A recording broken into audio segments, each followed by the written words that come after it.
Dub करा के deadline नहीं होता, लोगों को चाहिए एक बीट हो ना, सीरियस कैरेक्टर, और कहाँ करेगा। सर इसका रीजन ये भी हम मानते हैं कि अभी इतने कुकुर की तरह सिंगर्स इसीलिए भी आ गए और खराब सिंगर इसीलिए मार्केट में आ गए हैं क्योंकि सर गाने ही वैसे नहीं आ पा रहे हैं। गाने भी इतने उसके कंपोजिशन इतने सिंपल हो गए ना कि कोई भी गा देता है। जैसे मेरे को कि जो 70s के गाने थे, जो 80s के गाने थे, जो सुर ताल तान अवतान ये सारी चीजें थी कि हर कोई नहीं कर सकता था। ये आपको लगता है ये एक ऐसा रीजन है? ये बिल्कुल सही बात है। आप देखिए ना, ये जो आमी जे तोमार के 3 वर्जन आ चुके हैं, वो गाना देखिए, वो गाना इनके अलावा कोई गा ही नहीं सकता था।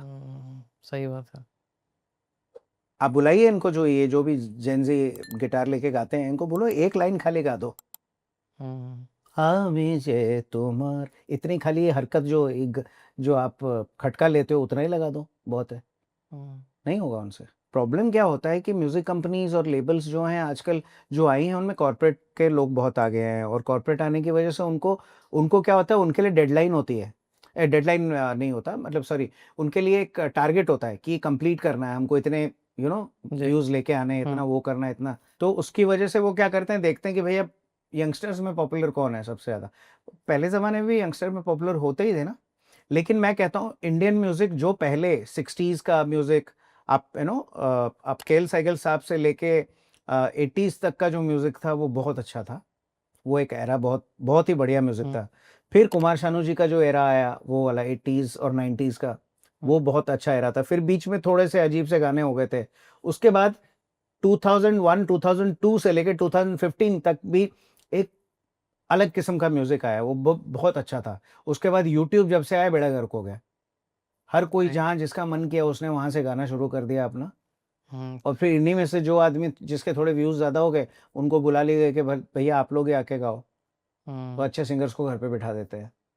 राइट। और ये आप सर नोटिस कर पा रहे हो कि नहीं कि जो पुराने कल्ट क्लासिक्स है ना, उसी को उठा उठा के फिर से आप उसी धुन पे या उसी को रिमिक्स करके या देखिए, उसी ऐसा नहीं है कि अच्छे कंपोजर्स अभी नहीं हैं। रहमान सर अभी भी उतने ही अच्छे म्यूज़िक कर रहे हैं। वो किस एरा से आए, जब जब रोजा के टाइम से आप देख लो, और अभी तक उनका भी वैसे के वैसे ही हैं, और इम्प्रूव ही कर रहे हैं हर हर उसमें।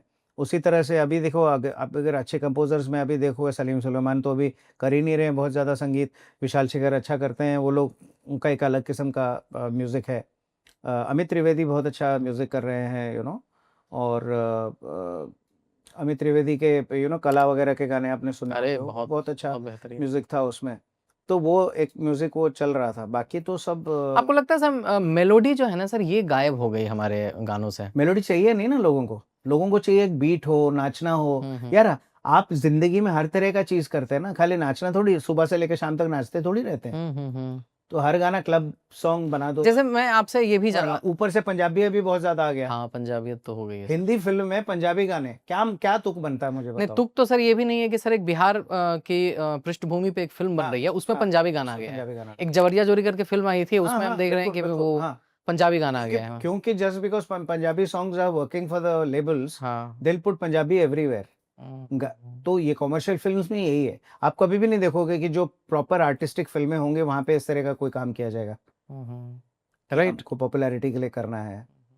तो वो एक हो गया, हर पंजाबी सिंगर अभी एक पंजाबी गा रहा है। पंजाबी म्यूज़िक बहुत ही बेहतरीन म्यूज़िक है, ऐसा नहीं कि उसमें कोई प्रॉब्लम है, लेकिन वो मिसफिट नहीं करना चाहिए ना। आप कल कोई बंगाली फ़िल्म बना के उसमें आप तमिल गाना डाल देंगे तो कैसा लगेगा?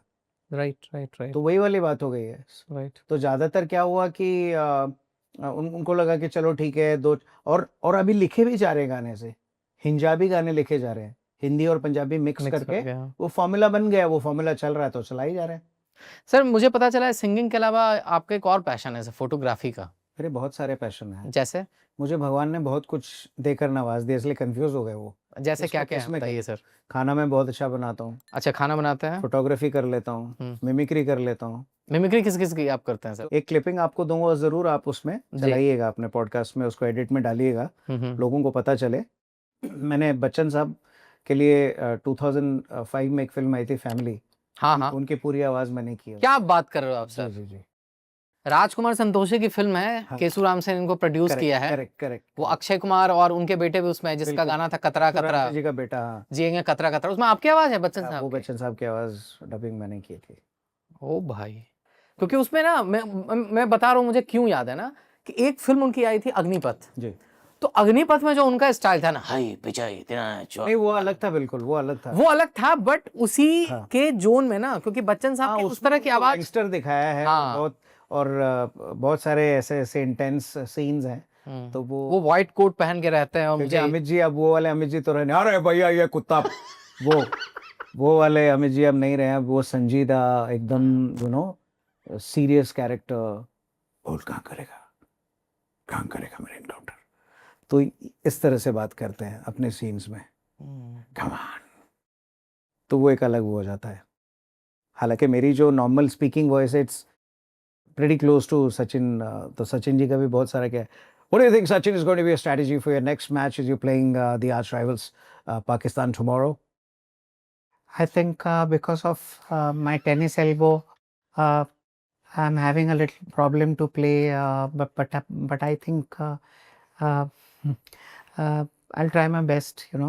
Since it's always cat and mouse thing to play with Pakistan, so I'll try my best. क्या बात है भाई, क्या बात है, हैरान है आप, मतलब तो ये अलग चीज है। फिर आप आ जाते हैं जजंतरम ममंतरम में, अरे शुंडी के महाराज, ये गुलशन ग्रोवर का, हाँ, तो ये किए हैं बहुत सारे एनिमेशन कैरेक्टर्स किए हैं, जैसे श्रेक है, मैडागास्कर, शार्क टेल, बहुत फिल्मों में हमने वॉइसेस किए हैं कार्टून कैरेक्टर्स ये के। किसी को नहीं पता है सर। हाँ, तो ये सबको हमने बहुत ज़्यादा वो नहीं किया, लेकिन हाँ ये है कि डबिंग इनिशियली जब मैं बॉम्बे में आया था तो डबिंग से रोजी रोटी। कितना पैसा मिलता था डबिंग के लिए? उस टाइम पे क्राउड की डबिंग हम लोग करते थे तो 300 रुपये मिलता था और खाना मिलता था, तो वो हमने उस टाइम पे किया।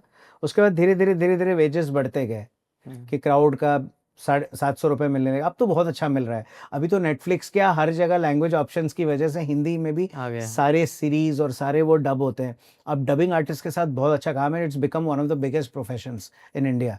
Voicing has become a good profession. अगर आप अच्छे से वॉइसिंग कर सकते हैं, आपकी आवाज़ बहुत अच्छी है, तो आपको बहुत काम मिल सकता है। There is a company called sound and vision, जिनके साथ मैंने भी शुरू किया था।